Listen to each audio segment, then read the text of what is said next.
Munchkins and viewers alike, it's me Munchie and welcome to the next foster hamster video. I have rescued 3 hamsters so far, so this is my 3rd foster hammy. Currently right now I have 2 foster hamsters. So technically I would like it if I only had 1 foster hamster at a time. However, this was an emergency case, so I stepped in. It all began on my Facebook rehoming group when a lady said that her roommate was trying to relocate her hamster ASAP just because they were moving. They wanted to post a listing and see if anybody would take the hamster, but unfortunately nobody was stepping in. So I happened to say on the day they posted it, hey, if you cannot find anybody, contact me, let me know, I'll come pick up the hamster. Now they only had 2.5 days to relocate this hamster, and that's really short notice. But on that day, they said, hey, we can't find anybody, we're really getting freaked out here, could you take the hamster? So I agreed and said that I would pick up the hamster, and so I did. So it took me 20 miles to get to their location from where I worked because I picked up the hamster after work,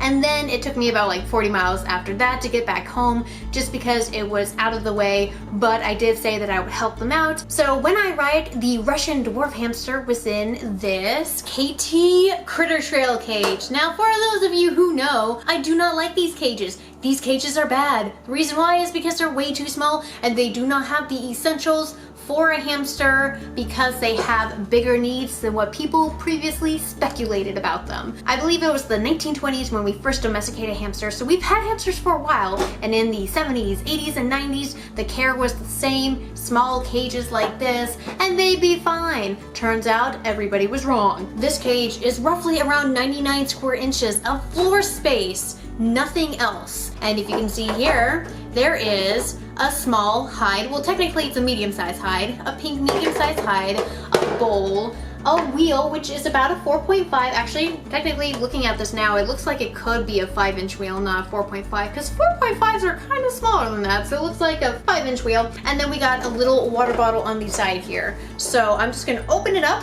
which actually I want to say I've had KT Critter Trails before, and they probably still have the one that I used to own, but they used to be complete pieces of poop. Reason for is because their construction was so easy to break. Plastic parts could easily be pulled out or moved by hamsters. But look at this. This is actually quite a secure latch right here. I like that. You just push it up and down so the hamster can't easily shimmy their way out. But as you can see, there's the wheel, better picture of it. And then, surprisingly enough, the top doesn't have a hiding compartment, it just completely opens up. But then again, I'm not trying to impress anybody by saying, oh, this cage is wonderful, because it's not, but I'm just typically surprised since I last owned a KT, alright? But anyways, let me just set this down and take out the hide so you can see this is a medium-sized hide. There was a food bowl, which unfortunately does look like it might have been chewed around the rims a little bit. And they had the wheel and basically the water bottle, and that was it. So you guys have probably realized the cage was cleaned out. There's no bedding in here because I have cleaned it. I'm not going to resell this or give this away. This is for educational purposes only. I'm gonna just probably be keeping a handful of these just so I can show people this is not the right stuff to be using in your hamster care or any other small animal care. This is inadequate for what they need, so I'm just keeping it for that. But I wanted to make it look nice just for presentation purposes. But there was only 1 inch of bedding for this poor Russian dwarf, and it does seem like they were trying to do the best things for it. It doesn't seem like it was such a big neglect case, which it really wasn't. It looked like it was fine. However, there was no chew toys, none, in this cage. And they had the hamster for only 2 months because previous hamster passed away. They wanted to get another. They got this hamster at PetSmart, but unfortunately around here the PetSmarts don't usually sell hamsters very well. It's always been the Petco's where they sell hamsters like hotcakes. PetSmart does have a few old hamsters, so when I went there I thought it was going to be a young hamster. Turns out the hamster, who is named Molly, she is an adult hamster. She's a very big Russian dwarf hamster that has been around for a while. So when I saw that there's no chew toys in here, I was like, okay, at least it was only for 2 months, and that's probably why her food dish looks like it's been chewed up a little bit. So we don't really have a big problem there. And I was really afraid she was gonna be cage aggressive because of this cage and have pent up frustrations like my previous Russian dwarf hamster, who had absolutely no wheel and no chew toys. Thankfully she had a wheel in there, and the bedding they provided, which was good bedding. Sorry if you hear somebody drinking water.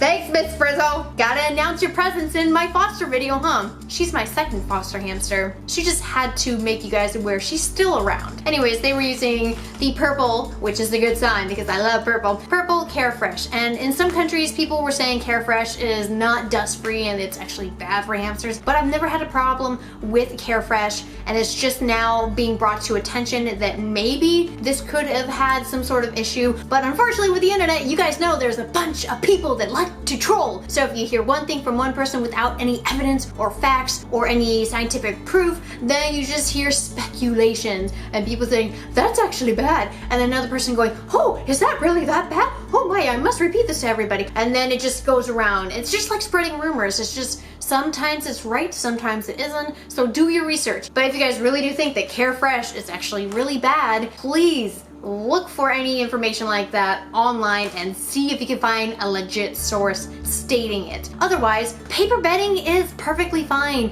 and they don't have any respiratory issues. The only respiratory issues is in cedar or pine because those oils from the woods leak and it could affect the respiratory. But anyways, she gave me that along with Sunseed hamster and gerbil formula. Now with small hamsters like dwarf hamsters, there is a lot of bigger pieces in here that they might not particularly like, especially since there's a lot of pellets. And unfortunately from my experience with dwarfs, they do not like pellets at all. So they actually just go for the tiny little seeds. And that's what she's been doing. Even this bag has really big seeds in here, but you do still want to include pellets in their diet because you don't want to be giving them all seeds. So always have a variety in their diet. As well as they provided me with an exercise ball, which dwarf hamsters unfortunately do and do not like it. It's usually the Syrians that like it. So I'm not gonna even attempt to put Molly in here. So this is out, but let's get on to what I discovered for Molly. So when I picked her up, she showed herself and she got on the bars of the cage and I looked down and I didn't want to say anything, but oh my good gracious, there is a raptor claw on her. It's really long. It's now starting to curve a little, which I'm so freaking out over just because you don't want to have long claws. It could lead to some impaction and it could be very problematic. So you want to make sure she is grinding it on her food, on hard surfaces, things like that. And so that's what I'm going to be doing because I attempted at home to get little tiny nail clippers from the pet store, try to trim her. Unfortunately, she's very squirmy and thinks she's gonna die, so I couldn't do that. I tried doing what some people suggested with filing. I can't really file a nail that small when usually the nail filers are super huge, so that failed. So right now I'm going to try to find some sandpaper like I was suggested and hope that she just runs on that and or just maybe runs on a very hard surface rock whenever she's going to get some water. Because usually a lot of hamster owners will just put a rock right underneath their water so they can at least constantly scratch their claws on it. And there's also the fact of opening up food and touching food or touching treats and using their claws to hold it and or to open it. So I'm hoping that somehow this nail doesn't get curved, but I'm having a really hard time to deal with it. And it just sucks that I see a very fully grown adult female that has an overgrown toe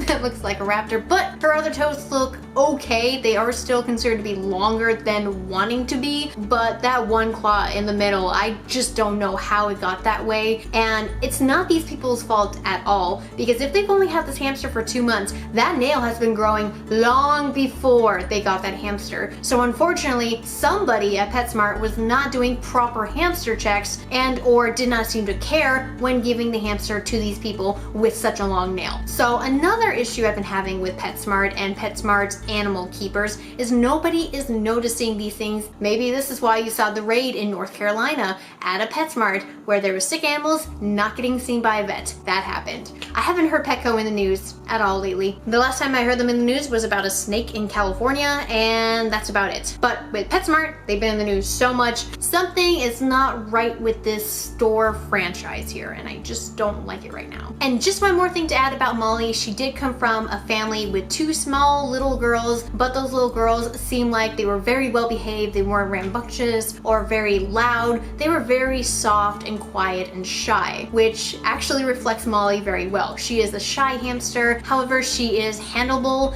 She just doesn't like to be handled up for very long. She can be picked up and she can be held, but she constantly wants to be let down. But when she gets frightened, she may have the potential of biting. The first time I got her and tried to trim down her claw after a couple of days of her getting used to her environment, I tried, she hated me, she nipped at me, I said sorry, this is for your own good, and it didn't work at all. But Molly is a very spunky girl. She is very cute. She has kind of like a narrow head. I've never quite seen such a narrow head before, but she is very cute to look at. You could say that she kind of looks like possibly a little bit of a hybrid, but I do believe they said that she was just a Russian dwarf, a simple dwarf that was at PetSmart. But they do have hybrids. They have winter whites at PetSmart, so maybe, I don't know. Tell me guys if she looks like a winter white or if she just looks like a Russian dwarf. Because right now I haven't really looked much into it. I was like, hey, I'm gonna go look into this, and I never did. So here's the guessing game for you guys. Leave them down in the comments. But thank you guys so much for watching Molly's rescue. And please always do your research first before bringing home a new pet. And if you watch YouTubers who have pets, please do not jump on the bandwagon of must get this pet, must get in now, because you have not done any of your research first. I highly recommend going and seeing what they need,